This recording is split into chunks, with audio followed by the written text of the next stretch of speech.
baik prosedur-prosedur yang berkaitan dengan memproses permohonan warga negara. Proses yang telah ditambah baik adalah prosedur pengendalian standard permohonan yang saya sebut tadi, 15A dan 19(1), dan dalam masa 1 tahun, pemohon akan dapat tahu keputusan permohonannya. Baik, isu angkat sumpah yang paling akhir bangkitkan tadi adalah arau. Angkat sumpah taat setia mengikut jadual pertama merupakan mekanisme kawalan bagi melaksanakan peruntukan baru iaitu perkara 18(1)A yang menghendaki mana-mana orang yang di bawah umur 18 tahun memperolehi warga negara melalui pendaftaran mengangkat sumpah taat setia. Kegagalan untuk mengangkat sumpah dalam tempoh 48 bulan selepas mencapai umur 18 tahun, maka orang itu tersebut terhenti menjadi warga negara. Tempoh 48 bulan ini telah mengambil kira undang-undang warga negara lain yang masih mengekalkan umur 21 bagi seorang warga negara tersebut melepaskan kewarganegaraan. Adapun hal yang dibangkitkan oleh rakan saya dari Larut adalah satu yang legitimate. Bermaksud, ketika kita katakan cut off date umur 18 adalah permulaan dia boleh memilih satu warga negara pada ketika dia memegang dua. Tiba-tiba dia menggunakan hak dia untuk mengundi. Kalau dia menggunakan hak mengundi atas diri dia itu juga warga negara luar, Perlembagaan Persekutuan telah pun memberikan keputusan jelas. Seorang yang menggunakan hak dia satu warga negara lain, maka kewarganegaraan dia gugur.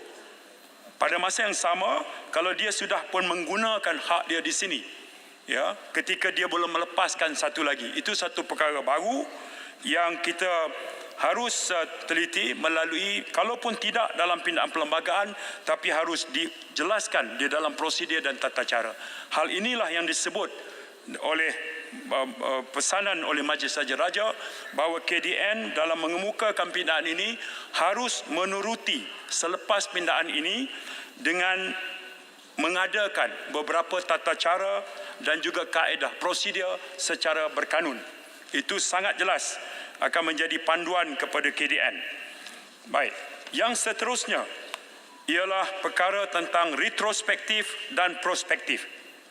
Merujuk pada perdebatan antara prinsip pro ataupun retro, pelaksanaan pindaan ini mengesyorkan untuk dilaksanakan secara prospektif ke depan kerana mengambil kira ia adalah amalan kebiasaan protokol pelaksanaan yang mempunyai proses dan prosedur biasa yang digunakan bagi mana-mana dasar atau perundangan yang mahu dikuatkuasakan. Saya petik pandangan Profesor Dr. Kartini Abu Taib, UKM 2023. Katanya, apabila menyentuh tentang pendekatan deliberatif, it's neither retro nor prospect.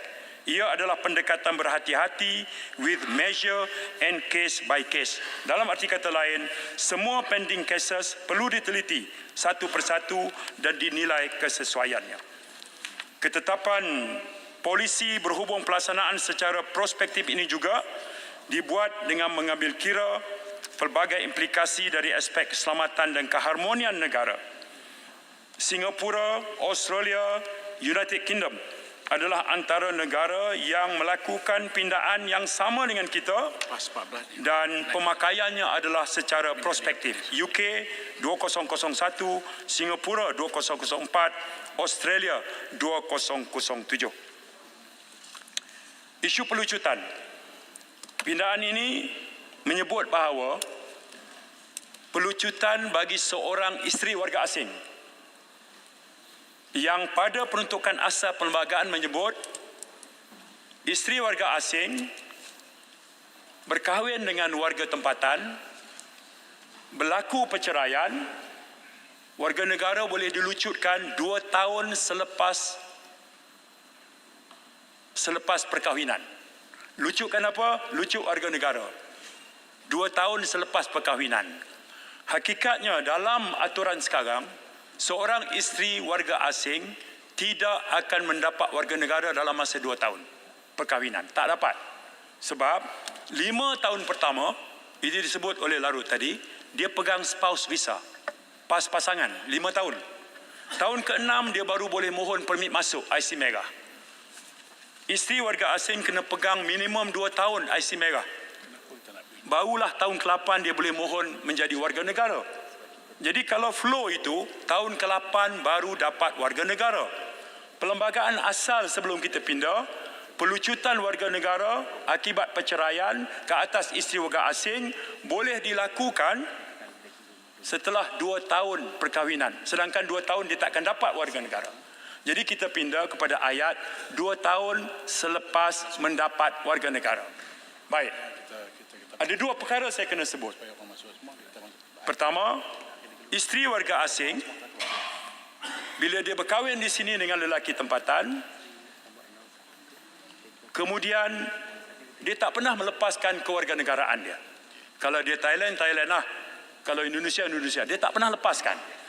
Pada tahun ke-8 dia dapat warga negara, maka dia ada 2 warga negara.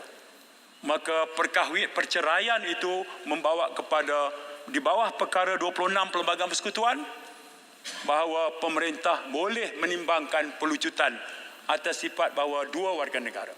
Katakanlah setelah dia mendapat warga negara Malaysia, dia lepaskan warga negara asal dia, maka dia tinggal 1 warga negara.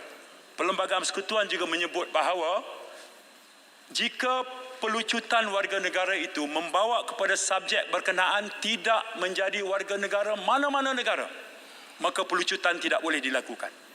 Itu dalam Perlembagaan Persekutuan. Jadi tak timbul seorang isteri warga asing hilang warga negara akibat perceraian. Keadaan yang kita nak uruskan ialah berkenaan dengan kalau berlaku keadaan dual citizenship ataupun perceraian yang kemudiannya dia dapat warga negara tapi kerana kita lucutkan warga negara, dia tak jadi mana-mana warga negara. Itu tak boleh. Dalam Perlembagaan Persekutuan dah ada. Baik, apakah rasional di sebalik cadangan ini?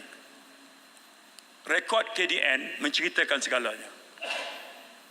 Isteri masa mula kahwin, isteri warga asing umur 21. Pasangan dia 78. Bila dia dapat saja warga negara, dia terus filekan perceraian. Ini kita panggil marriage of convenience.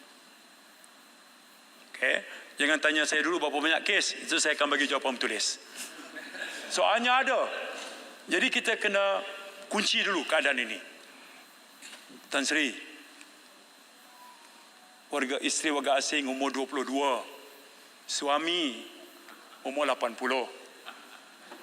Jadi keadaan ini kita tak fikir perkahwinan ni atas cinta lah. Sebab bila dapat saja dia cerai. Dia dah dapat warga negara. So kita kena mitigate isu ini. Kerana itulah kita masukkan caveat itu. Dan itu memang peruntukan asal dalam Perlembagaan Persekutuan. Baik. Itu pelucutan. Menteri Beruas bangun. Saya nak habis sikit satu ni sebelum saya bagi. Beruas duduk dulu. Ya, Menteri habiskan dulu, saya Beruas bangun. Saya nak sebut satu lagi. Tentang isteri. Bagi Menteri habiskan sekejap. Ya. Lepas itu Beruas masuk. Nanti saya bagi ya. Baik. Saya nak sebut satu umur sudah, Peribumi Sabah sudah, pelucutan sudah. Baik. Saya nak sebut satu lagi ialah perkara berkaitan dengan yang selalu disebut termasuk oleh Bakri tadi. Okey. Dah mudah, nak minta mudah soalan lagi. saya tentang isteri warga asing. Okay. Kalau seorang isteri warga Beruas tak asing. boleh ni Beruas. Beruas tak boleh. Bagi Menteri jawab dulu. Sebelum ke topik baru. Isteri warga asing, dia berkahwin lelaki tempatan. Kemudian suami dia meninggal. Begitu keadaan spesifik yang itu. Okey, maka dia tak ada sponsor. Dia masih ada option memohon di bawah 19.1. Itu yang kami proses sekarang di KDN. Tak tertutup. Tak tertutup. Sebab kita kena begini ya. Dalam Perlembagaan Persekutuan, bagaimana jalan mendapat kewarganegaraan? Mak atau ayah warga negara. Kemudian perkahwinan. Institusi perkahwinan ni kita orang Timur. DNA penting. Jauh lebih penting institusi perkahwinan. Malaysia ini satu negara Islam agama rasmi, kita pegang nilai dan budaya Timur. Amerika misalnya, DNA, biologi, anak sah warga negara. Kita tak boleh. Kalau kita runtuhkan institusi perkahwinan, kita pakai DNA, maka ianya kita buka satu floodgate. Akhirnya masa depan generasi kita jadi apa? Jadi kita kata hari ini kita kena pertahankan institusi perkahwinan sebagai prasyarat utama kepada permohonan warga negara. Adapun ujian DNA itu boleh menjadi sebagai supporting evidence. Saya fikir prinsip itu tak berubah. Ya, kerana itu Meruas. Menteri, saya nak tanya tentang mereka yang kahwin secara sah. Terima kasih Tan Sri Yang Di-Pertua. Memang saya pernah memberi pandangan bahawa amalan sekarang ni yang memerlukan isteri berada di Malaysia sampai 10 tahun baru boleh memohon kerayakan, itu tidak mematuhi peruntukan perlembagaan kita sekarang. Walau bagaimanapun, memandangkan ia mengambil masa begitu panjang, sekurang-kurangnya 8-10 tahun sebelum seseorang isteri itu boleh memohon kerayakan, berlakunya kes-kes di mana perceraian berlaku. Mereka sudah ada anak. Dan amalan sekarang ialah isteri tersebut perlu dipisahkan dari anak dan dihalau balik ke negara asal. Ini sangat zalim. Apakah kedudukan isteri sedemikian selepas 10 tahun di Malaysia, ada anak di sana di sini dan dihalau balik semata-mata kerana suaminya tidak menjadi sponsor dia lagi? Apakah kedudukan isteri sedemikian yang sudah ada anak di Malaysia? Kalau boleh sekurang-kurangnya bagilah perbasaran tetap, tapi bukan amalan sekarang. Mereka ni berkahwin secara sah, semua secara sah. Sebelum dia dapat warga negara, dipegang pas pasangan. Okey, kemudian dia pegang permit masuk, IC merah. Kalau sebelum dia jadi warga negara, dia masih lagi sama ada pegang pas pasangan ataupun dia pegang permit masuk. Ya. Kalau dia ada dua ini, kenapa mesti dia dihalau? Tak ada isu dia dihalau kerana dia masih legitimate dia untuk tinggal di sini. Belum dapat lagi ni rate IC. Maksudnya sudah berkahwin, susah untuk dapat rate IC pun. Betul. Jadi pas pasangan ini, kalau sudah bercerai, apakah kedudukan isteri ini? Sementara ini dari apa yang saya terima, biar saya jelas, mereka saya faham. minta saya balik. Jelas. Sebab itu Berwas, saya sebut proses, ya. Jelas saya sebut proses. 5 tahun keberadaan dia di sini adalah pas pasangan. Tahun ke-6 ke-7 adalah permit masuk. Okey. Kalau dua ini dia patuhi, dia duduk sini walaupun berlaku perceraian. Tak timbullah soal dia dihalau. Jadi itu dia duduk situ dulu. Okey. Tapi oleh kerana kes itu spesifik, terus dengan saya lah, biar saya gulung sini berlaku adil kepada yang lain. Saya nak sebut bahawa ada jalannya dalam kes itu. Saya pun banyak menguruskan hal yang begitu.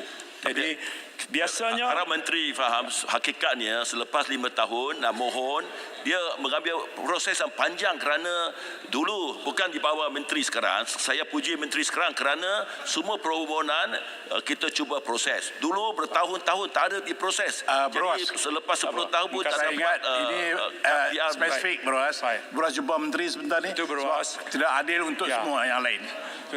Silakan menteri. Ya, baik. Sebab itu saya sebut SOP kita di bawah 19.1 ada jawapan kepada keadaan yang begitu. Baik. Di ini saya sudah jelaskan. Kemudian sebab-sebab penolakan dalam satu keputusan tadi, saya pergi satu step ke depan. Okey, yang ini saya terus terang, pengerusi Sohakam ada mencadangkan kepada saya, kalau kita nak praktis principle of universal justice, prinsip keadilan sejagat, kepada pemohon mesti diberitahu sebab musabab penolakan. Baik. Hal yang kita buat adalah, kalau kita lengkapkan seawal SOP lagi, sebelum dia memasukkan permohonan, dia mesti patuhi beberapa prasyarat, prerequisites. Dan kalau kepatuhan itu dia buat, maka tak ada masalah dari sudut proses permohonan. Kita tinggal nak semak dari segi kesohihan dokumen. Sebab ada sindiket penjualan bayi, ada sindiket yang mengeluarkan sijil lahir. Itu semua real, nyata. Ini bukan satu cerita reka. Jadi macam mana kita nak kawal perkara ini? Kata penting di sini adalah kawalan. Kawalan. jangan sampai berlaku kita memberi warga negara berdasarkan kepada dokumen-dokumen yang tidak sah diperakukan mengikut undang-undang negara kita.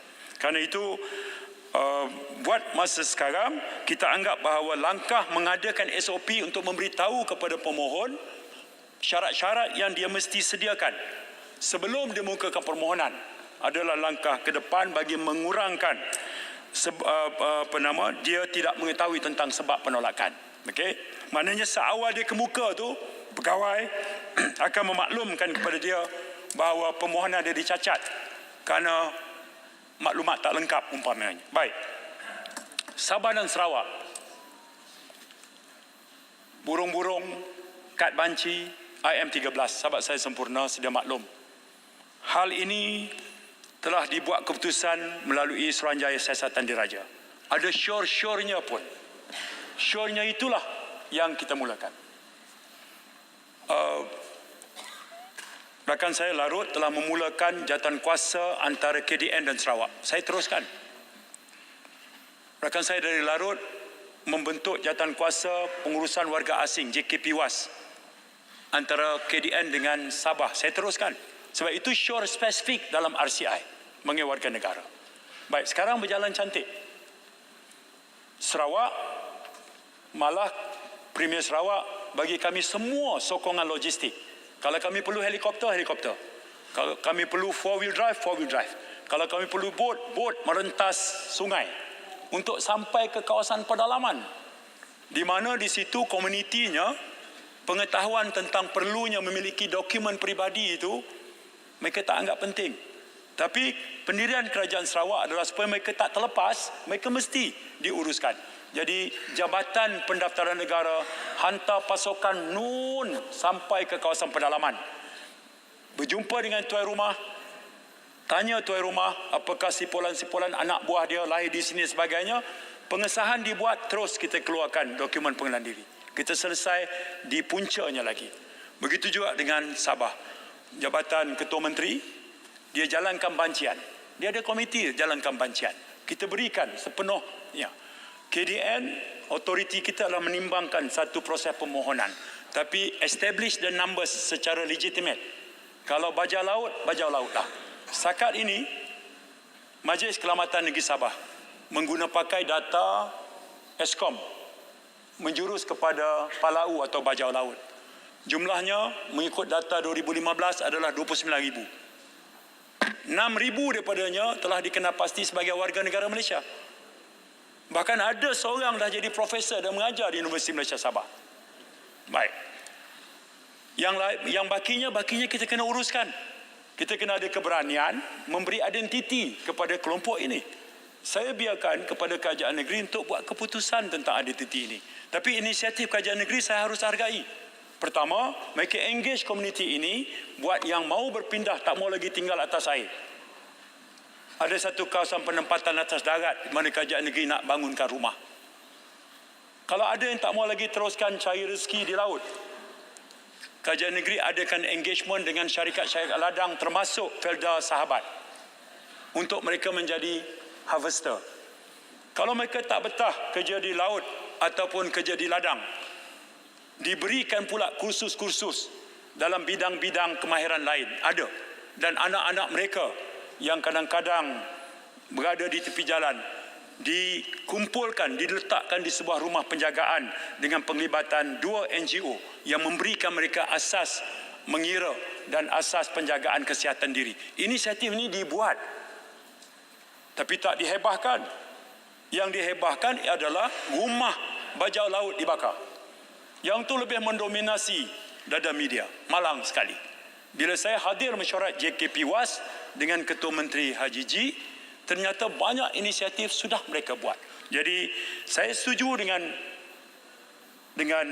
Keningau, dengan Tuaran dan dengan Sempurna bahawa hal kewarganegaraan di Sabah ini mesti kita uruskan once and for all. Kita kena ada satu kepastian tentang IM13, kad burung-burung atau kad banci. Baik, ditanya sama ada way forward kita ini, kita harus juga uruskan soal dokumentasi mereka. Sempurna tahu IMM 13 ini dikeluarkan nun kepada warga negara Filipina yang berstatus pelarian. Selain daripada sijil banci, dikeluarkan ketiga program pemutihan pasukan petugas khas persekutuan. Dan kad burung-burung dikeluarkan pada tahun 70 hingga 90-an. Kita inherit, kita mewarisi hal itu. Dan nak menguruskan sekarang ini, kad burung-burung dikeluarkan oleh Jabatan Ketua Menteri Sabah. Sijil banci dikeluarkan oleh Majlis Keselamatan Negara semasa bancian 90-91. IM13 adalah regularisasi oleh kerajaan di mana semua pelarian termasuk yang memegang sijil banci, lulus dan kad burung-burung memohon menukar IMM13.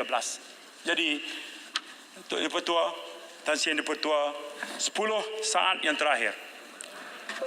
Tan Sri Yang Di-Pertua, kalau boleh minta izin sikit. Ya, silakan. Ya, silakan. Yang berhormat telah menyentuh tentang kes Sabah dan juga perkara yang kita bangkitkan yang dah pun dijelaskan oleh Yang Berhormat Menteri, stateless people tu. Satu, dan palaut. Palaut ni orang laut. Ya, dan saya berharap bahawa kriteria dia, cara-cara di mana kerajaan negeri yang kita pertanggungjawabkan, kerana saya sedar seperti apa yang disebutkan oleh Yang Berhormat MM13, itu masa perang Civil War yang berlaku di Filipina dan juga burung-burung dilakukan oleh kerajaan negeri waktu itu, dan kita tahu dan sedar bahawa mereka ini sama ada penduduk asal pun tidak berbangkit persoalan dia. Proses ini penting kepada kita halusi. Kena ada di antara anak-anak tempatan, contohnya di pedalaman. Bila saya menjelajah ke Keningau, saya menjelajah ke kawasan-kawasan, ada anak-anak tempatan sama ada dusun ataupun murut yang tidak punya dokumen. Masalah oleh kena tadi disebut pun hubung kait dengan dia punya nikah dia. Ya. Termasuk di kawasan Pantai Timur pun. Kadang itu nak tunggu imam yang ada tauliah. Taulah pulau ni bukan dekat sangat. Nak tunggu yang ada tauliah di pulau-pulau pun bukan ada. Ya, berapa orang yang diberi tauliah oleh pihak berwajib untuk membolehkan supaya mereka diangkat nikah dan mempunyai sijil yang ada. Lepas itu nak daftar anak dilahirkan jauh daripada hospital terkadang itu. Jadi perkara-perkara the detail part of it, saya harap akan diambil perhitungan kerjasama di antara kerajaan negeri dan persekutuan yang ada untuk membolehkan. Kita tak mahu nanti yang tak berhak ya mendapat keutamaan, tapi yang berhak tak mendapat keutamaan. Termasuk di kawasan saya sebutkan semalam, iaitu 6 orang anak, 5 yang dapat, 1 tak dapat. Why the reason? Jabatan pendaftaran tak bagi yang 1 ini. Dah 5 masuk universiti dah. Saya setuju apa yang ada. Ada orang yang palaut pun bukan setakat menjadi profesor. Johan kari kita di daerah, ya, musabakah mewakili daerah sempurna ke peringkat negeri. Dan kita tahu bahawa perkara ini cukup penting. Bukan setakat untuk menjadi Johan, tapi untuk membolehkan mereka masuk ke hospital, membolehkan mereka masuk ke sekolah, masuk ke universiti. Ini jauh penting, termasuk untuk mendapat peluang pekerjaan. Kena dokumen ini cukup penting. Jadi saya berharap the detail part of it. Saya akan persoalkan nanti di Dewan Undangan Negeri bulan 11. What have they done tentang perkara ini untuk membolehkan? Kerana saya juga mempunyai jumlah seperti rakan saya daripada Keningau. Kita bincang tentang palaut, ya, the stateless people yang ada. Hanya mungkin tadi disebut 29, dia sebut dengan saya 39,000. Jadi saya maklum dengan dia, kalau sekiranya detail is there, I don't mind to support. But it must be very proper, yang berhak. Terima kasih banyak. Sebelum tu Menteri perlukan beberapa minit. Isu ini isu penting. Now, take your time. How much time Menteri ini? Saya dah nak landing ya. Okey. Silakan. Baik. Terima kasih sahabat saya Sempurna. Saya sambut baik kesediaan Sempurna untuk ikut memberi input.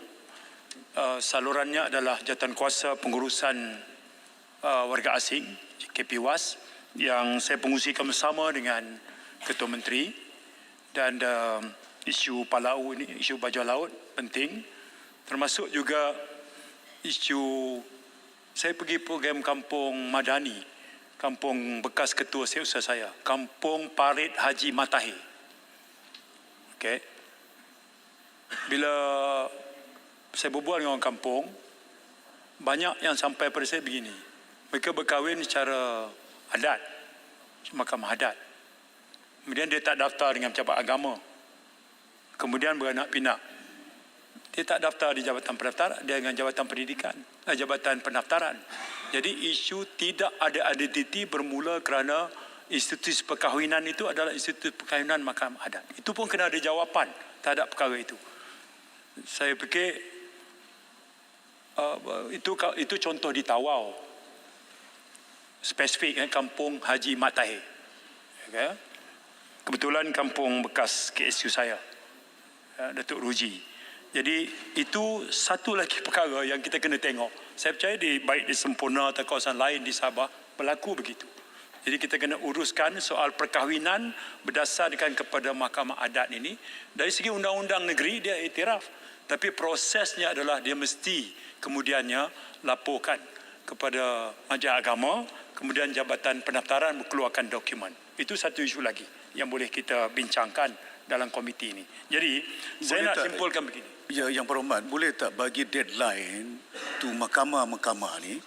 Kena saya dapati bahawa berlanjutan, ada yang sampai 5 tahun, ada yang sampai 2 tahun. There must be a deadline for them to confirm whether they reject or accept that dengan izin. Ya, itu dalam radar pengetahuan kita dan tentunya dalam mesyuarat berikutnya saya harap kami boleh meminta Kerajaan Sabah mengemukakan kertas pertimbangan biar kita address isu itu once and for all. Tan Sri Speaker. Menteri, boleh saya tanya sikit tentang SOP Kota Melaka ni? SOP. Ya, silakan. Ya, Ya, terima kasih Tan Sri Speaker.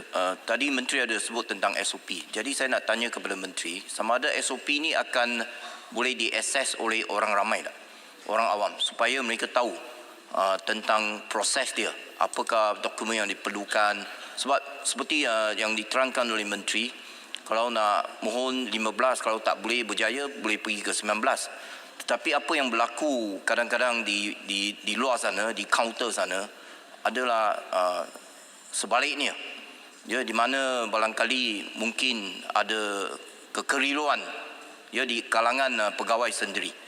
Jadi bolehkah SOP itu boleh diakses oleh orang awam? Yang pertama, yang kedua, bolehkah kita adakan hari bertemu rakyat? Ya, supaya kes-kes sedemikian yang mungkin yang luar biasa ni dapat ya pegawai daripada Putrajaya turun ke setiap negeri berjumpa dengan pemohon yang menghadapi masalah.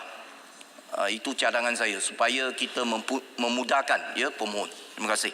Baik, Tan Sri Dipertua, tak ada masalah apa-apa. SOP ini bukan untuk memandu pegawai saja.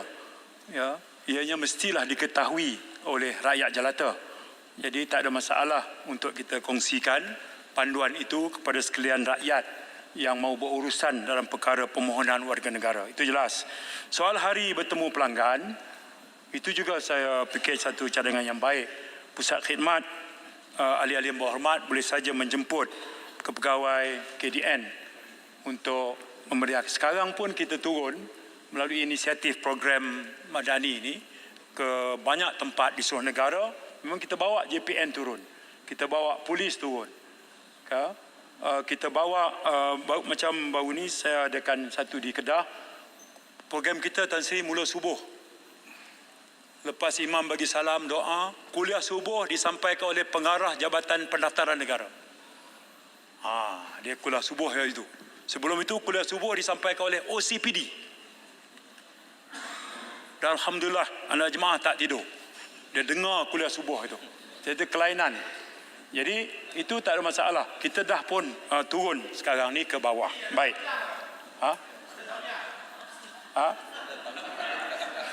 Tauliah kita kira lain tu. Jawab Menteri. Nama kuliah subuh lah kan. Tapi dia sampaikan tentang kewajipan mendaftar kelahiran.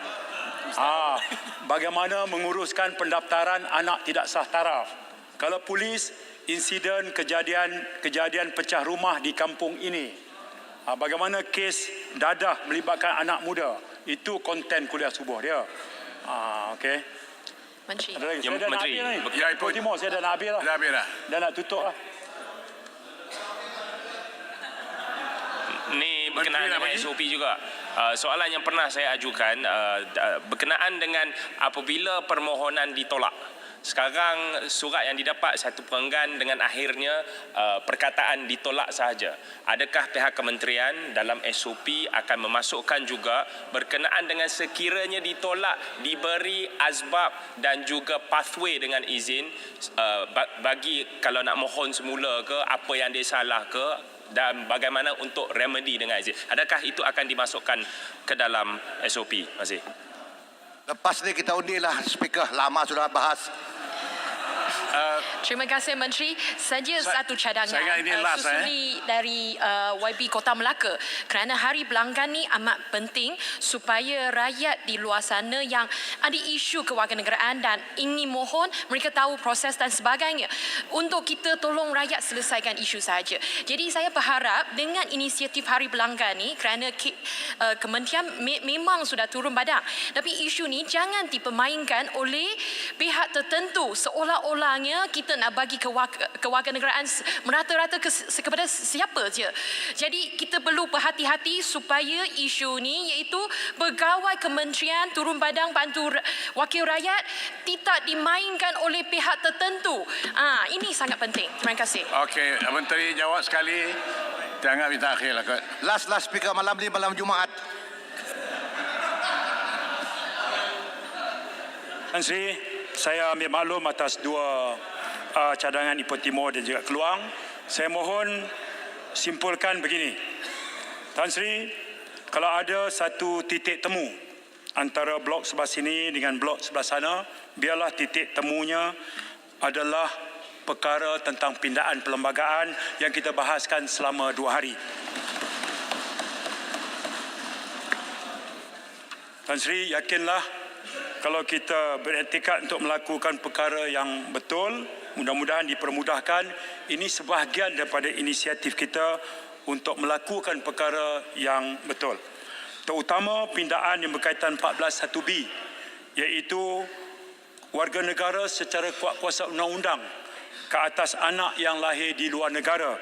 Biarlah kita beri khabar gembira kepada kaum wanita, kaum ibu di luar sana, ya, bahawa kita sama-sama menjadi saksi prihatin terhadap perkara yang telah sekian lama mereka perjuangkan.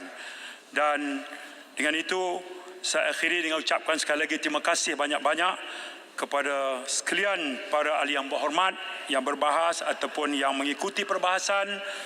Saya akhiri dengan merayu kepada semua ahli Dewan yang mulia ini untuk sudi apa kiranya memberi sokongan kepada rang Undang-Undang Perlembagaan Pindaan 2024. Kami sudi. Marilah kita bersama-sama memastikan pindaan ini dapat diluluskan dan menjadi satu undang-undang yang lebih inklusif, lebih adil dan melindungi hak warga negara Malaysia di mana sahaja mereka berada. Aqulu qawli hadza, astaghfirullahalazim li wa lakum. Assalamualaikum warahmatullahi wabarakatuh.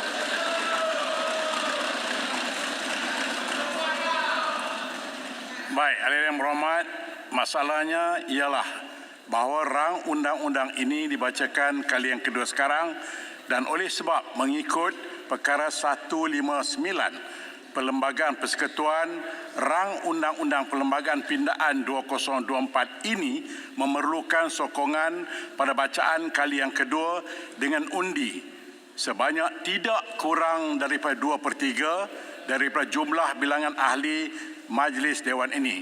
Maka mengikut peruntukan Peraturan Mesyuarat 46(5), saya memerintahkan supaya satu belah bahagian diadakan sekarang. Loceng akan dibunyikan 2 minit. Kemudian saya akan bagikan 3 minit waktu tenang. Ada kawan-kawan yang masih di parking lot. Kemudian saya akan masuk ke dalam. Kemudian keluar balik lepas 2 minit kita undi. Silakan bunyikan loceng sekarang.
Baik, sebelum saya tempohkan untuk 3 minit, saya ingin juga membacakan Yang Berhormat yang akan terlibat sebagai penghitung dan pengundi dan pemerhati.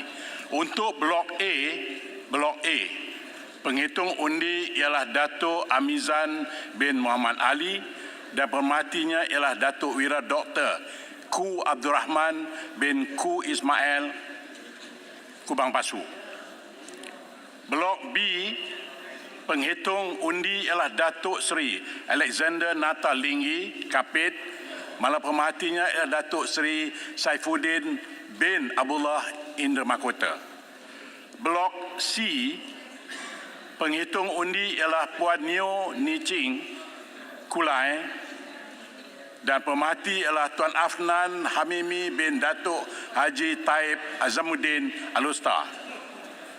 Blok D, penghitung undi ialah Tuan William Leong Jikin Selayang dan pemerhati ialah Tuan Haji Wan Hassan bin Muhammad Ramli Dungun. Penghitung Blok E ialah Yang Berhormat Tuan Syahari Zulkarnain bin Abdul Kadir Setio, manakala pemerhati ialah Tuan Lukanisman bin Awang Suani Sibuti. Blok F, Datuk Haji Muslimin bin Yahya Sungai Besar, manakala pemerhati ialah Datuk Haji Hasbi bin Haji Habibullah Limbang. Dan Blok G, penghitung undi ialah Datuk Seri Taqiyuddin bin Hassan Kota Baru, manakala pemerhati ialah Tuan Adli bin Zahari Alugajah. Saya tempohkan Dewan untuk 3 minit bagi memastikan semua masuk. Terima kasih. Baik, Yang Berhormat, inilah keputusan pengundian.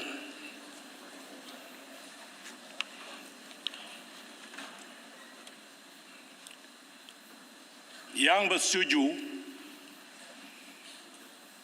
ialah 206.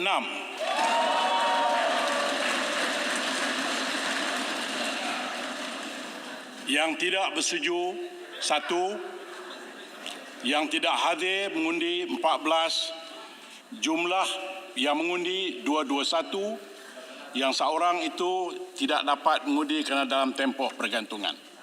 Oleh demikian, rang undang-undang ini melepasi 2/3 dan dibacakan kali yang kedua sekarang. Rang undang-undang bernama Suatu Akta untuk meminda Perlembagaan Persekutuan. Majlis dalam jawatan kuasa.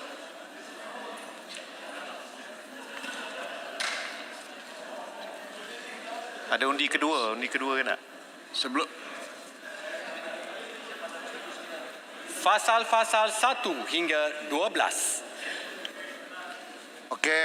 Pasal-pasal 1 hingga 12 menjadi sebahagian daripada rang undang-undang. Ya. Menteri. Tuan Pengerusi, saya mohon mencadangkan iaitu rang undang-undang ini dimaklumkan kepada majlis sekarang.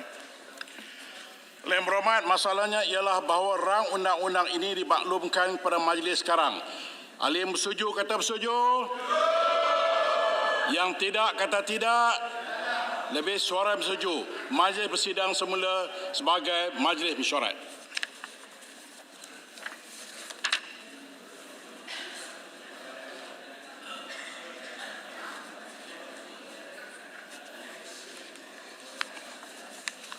Menteri. Tuan Yang Dipertua, saya mohon memaklumkan bahawa rang undang-undang perlembagaan pindaan 2024 telah ditimbangkan dalam jawatan kuasa dan telah dipersetujukan tanpa pindaan. Saya mencadangkan iaitu rang undang-undang ini dibacakan kali ketiga dan diluluskan sekarang. Ada yang menyokong? Saya menyokong. Terima kasih. Ahli yang Berhormat, masalahnya ialah bahawa rang undang-undang ini dibacakan kali yang ketiga sekarang dan oleh sebab mengikut perkara 159 Perlembagaan Persekutuan, rang undang-undang Perlembagaan Perlembagaan Pindaan 2024 ini memerlukan sokongan pada bacaan kali yang ketiga dengan undi sebanyak tidak kurang daripada 2/3 daripada jumlah bilangan ahli Majlis Dewan ini. Maka mengikut peruntukan peraturan mesyuarat 465, saya memerintahkan supaya satu belah bahagian diadakan sekarang. Yang berhormat, ini ialah keputusan pengundian. Yang bersetuju 206, tidak bersetuju 1, tidak hadir 14 dan jumlah yang mengundi 221 kerana seorang masih dalam pergantungan.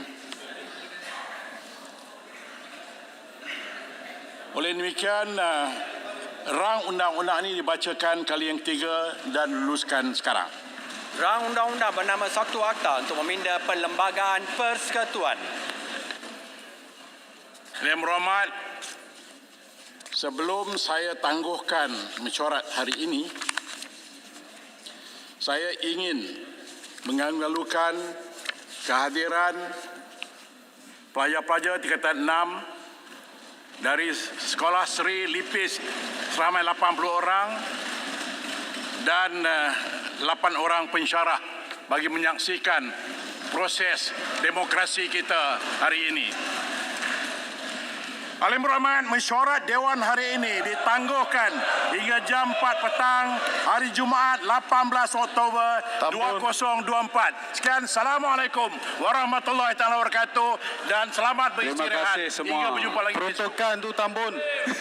Tambun, kami semua dah sokong peruntukan kena bagi.